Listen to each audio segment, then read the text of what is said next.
was still early in the morning when I arrived to the city.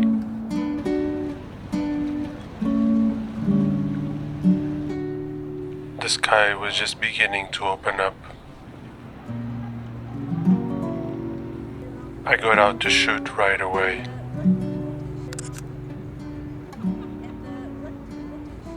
It feels like a good day.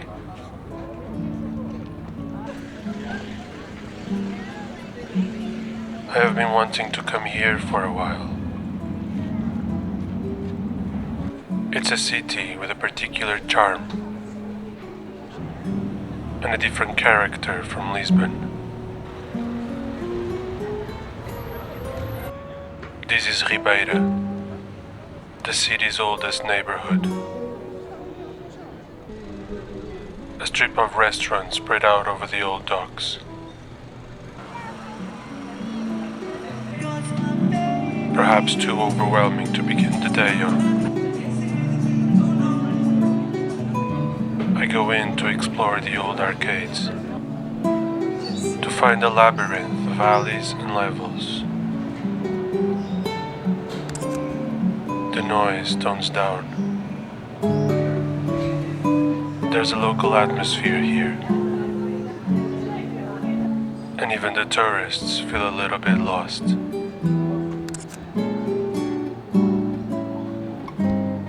It feels like an intimate space, so I leave too, looking around for other interesting scenes and subjects.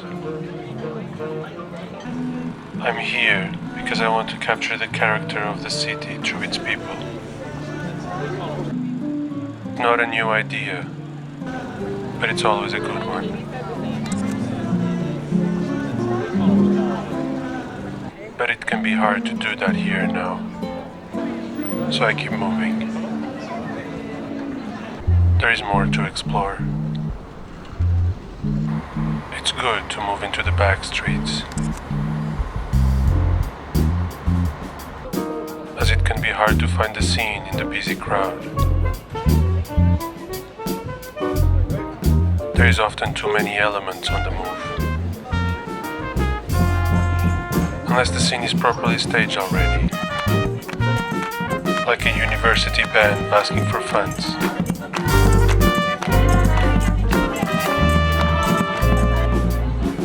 Or you find a spot to post on and wait for people as they pass by. This is the São Bento train station, an iconic landmark of the city. I go inside, but as the cultural treasure it is, it feels mostly like a museum, except in some corners.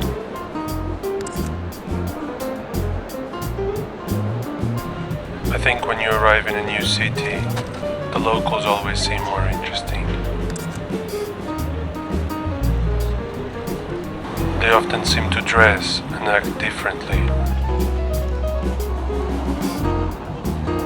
And not that tourists cannot be interesting, because they can. But it's not why one travels in the first place. We travel to see things we have not seen before, or to notice common things we often overlook at home.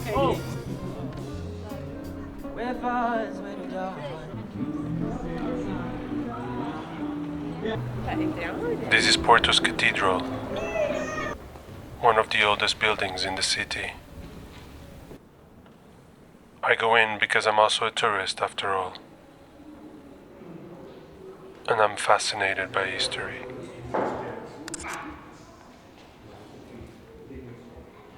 And besides, there is a nice view from the top.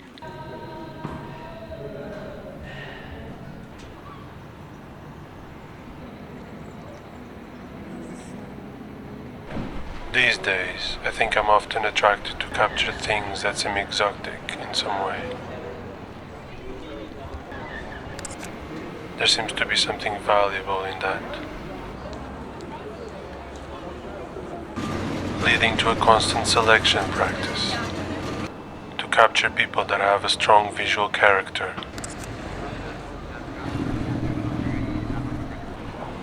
or otherwise looking commonplace from the outside, still managing their expression to transmit a strong sense of personality. Which is one of the reasons I was excited to come to Porto in the first place. In Portugal, we view the people here as a bold and loud contrast to the southerner introvert attitude.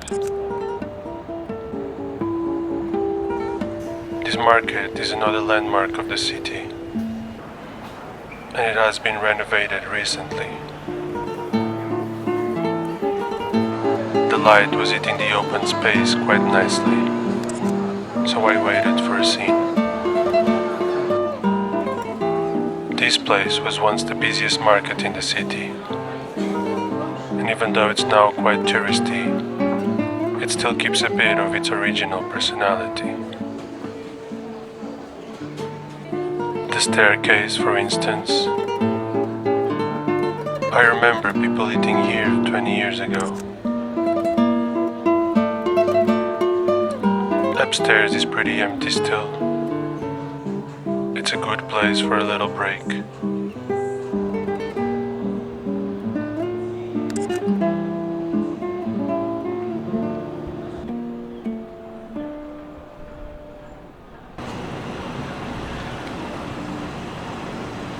Today is actually a big day here.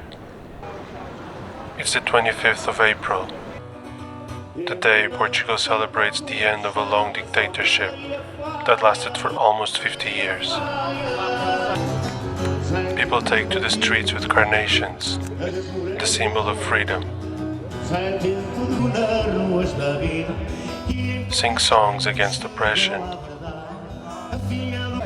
It was almost 50 years ago that it happened. It's an emotional day for many, and a nostalgic one as well.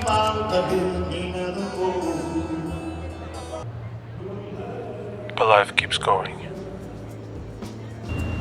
The streets of Porto are beautiful in the central area. It's easy to stop every 5 seconds to capture a new scene, and hard to avoid trying to fish another one when a good background appears around the corner.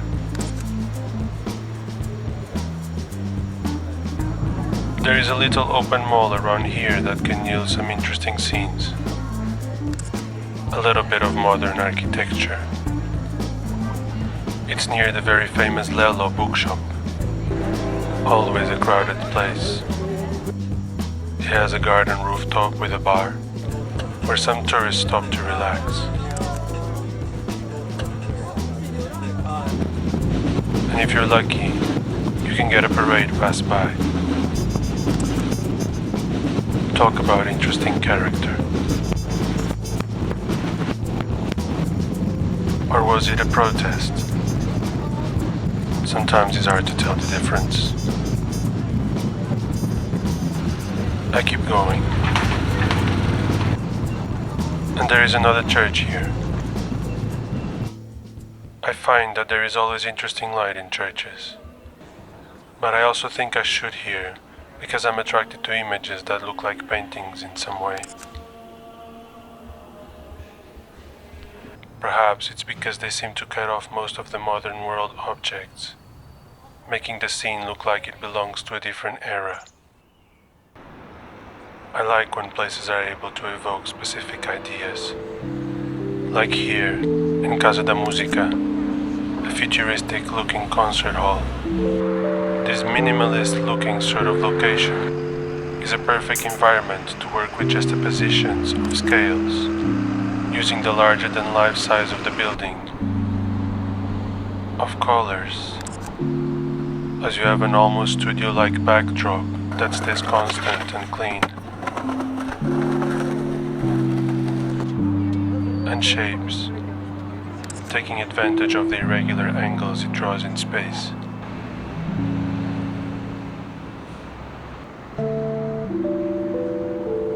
Inside is just as fascinating, but with no one in the halls, I look outside, taking the opportunity to look out and frame the subjects that happen to pass by, or the ones who use the building for their unique features.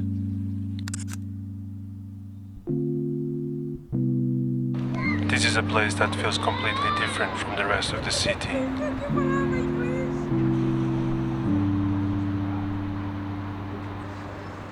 Then I continue to walk, going out of the city center, to Parque do Palácio de Cristal. Parks are a constant fascination for me. They're often beautiful, but more importantly, they're often places full of life. The only hard part is that people can be extra aware of your presence there. In such wide spaces, it can be difficult to get close to people. So not a lot of success this time.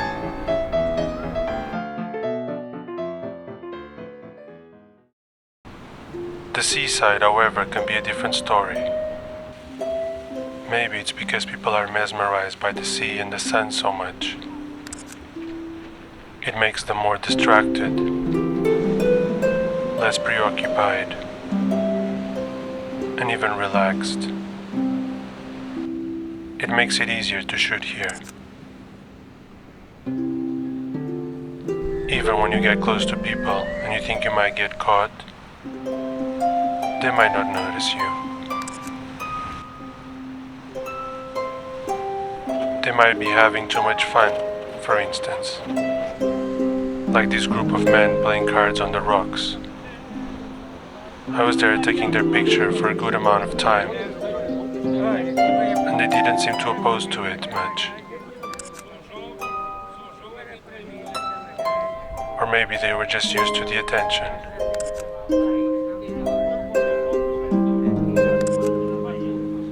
In any case, people expect a camera on the seaside.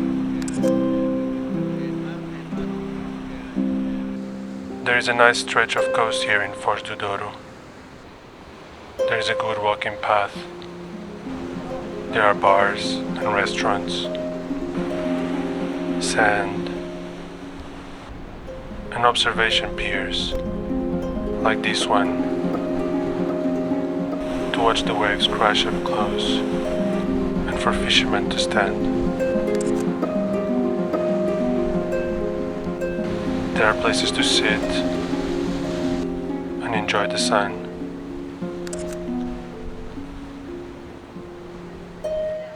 And romantic viewpoints, like this one.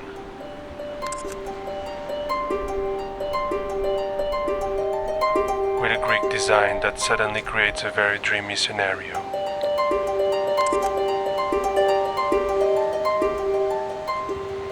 It continues, and at the very point where the river meets the ocean, 2 lighthouses built on 2 long piers. Another favorite spot for the amateur fishermen to try their luck.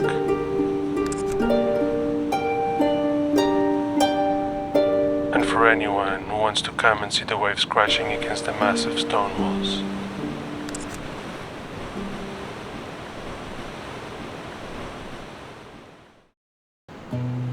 The daylight is running its last hours now. I come back to the city, to the chaos of Ribeira, where I started, to use the perfect light conditions as the sun hits the crowd directly from the side. I walk with my back to it, trying to catch any interesting moments in the crowd.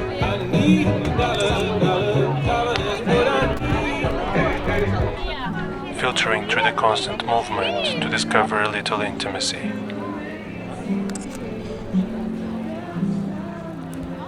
Heading back now, I stop at the bridge entry,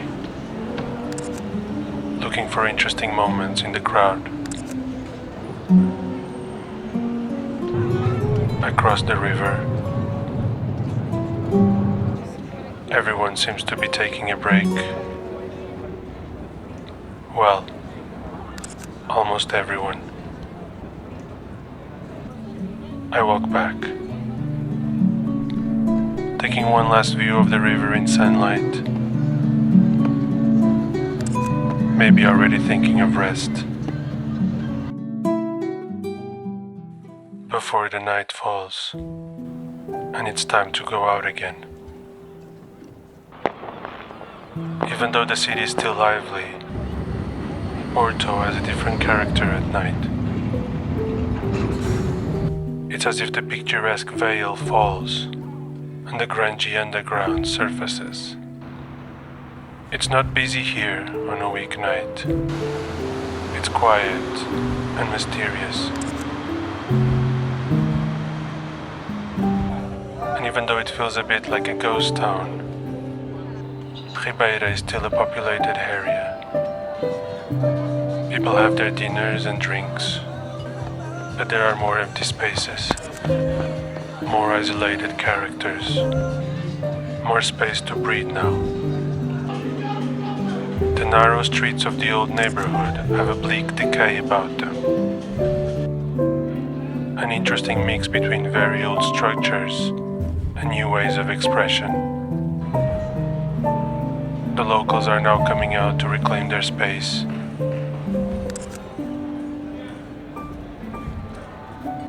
I look for these quiet moments, trying to give people more privacy now,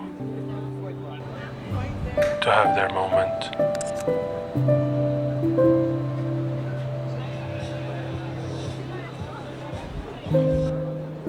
And most people begin to go home, leaving the space to a few. This area emptied out quite quickly. An interesting opportunity for composing more mysterious looking scenes.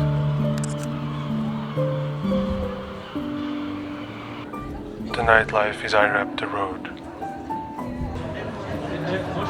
I find it harder to capture people's faces at night. The camera becomes less obvious in people's eyes, and the light is often scarce. So I try to focus on light and shadow to convey hints of expression and action. It's a calm night, so I resort to the subway, a small sample here in this city, and a place that, not being particularly busy, makes it only the more interesting to photograph. A place I would come back to. So I revisit the train station, the sort of place where light is available.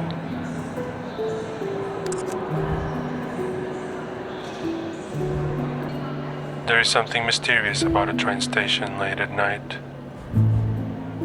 It can feel a bit like limbo. And if you're patient, you always find something interesting happens.